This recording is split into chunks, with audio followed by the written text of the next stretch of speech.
Paddy Pimblett, Jared Gordon, co-main event. Paddy Pimblett's exactly where you think Paddy Pimblett is, minus 250. Jared Gordon plus 210. The line opened at like in the 100s. It opened at Paddy Pimblett. Wow. It actually opened at Paddy Pimblett minus 125 plus.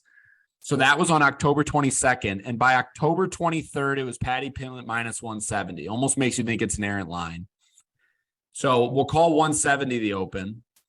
And it's pretty much gone 170, 180, and just straight to 260. If you're going to be on Jared Gordon, now's the time. I don't know how much more runway this Paddy Pimblett has. But, I mean, look, I'm going to be honest. Dan, if I'm picking a side here, I'm on Jared Gordon. I don't think Paddy Pimblett deserves that price tag. At the same time, I've seen the UFC and how they operate. Sean O'Malley's a great example. When they have a prize who is as entertaining as they come, they do what they can to keep him on top. A loss to Jared Gordon would greatly derail the Paddy Pimblett train. I'm not hinting at any sort of like illegitimacy. I'm saying more like, did the UFC craft this matchup intentionally, knowing that Paddy likes to grapple, Jared likes to grapple, Paddy might have an advantage grappling. Paddy had an advantage grappling against Jordan Leavitt. So that's the part that scares me on backing Jared Gordon is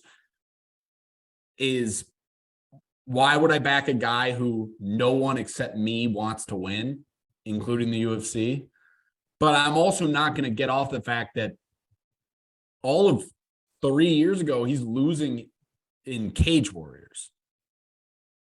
And he's getting stung in every single one of his fights. I'm talking Kazula Vargas. Almost lost to Vendramini. He was on skates. And then he also got stung in that first round by Vargas. Jordan Leavitt was the most dominant performance yet. So he is starting to get his skates under him.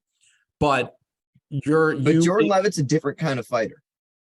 The way I see this fight playing is I do think you're right. Jared will outperform his number, probably get a takedown, probably win a round at top pressure. I've heard from guys like Bilal, who trained with him a lot, that he's got some really heavy top pressure. So Jared Gordon and Bilal were actually roommates, and they trained a ton in Milwaukee. And Bilal, before Bilal's trajectory, would come out a lot and talk about how amazing of a training partner Jared Gordon is.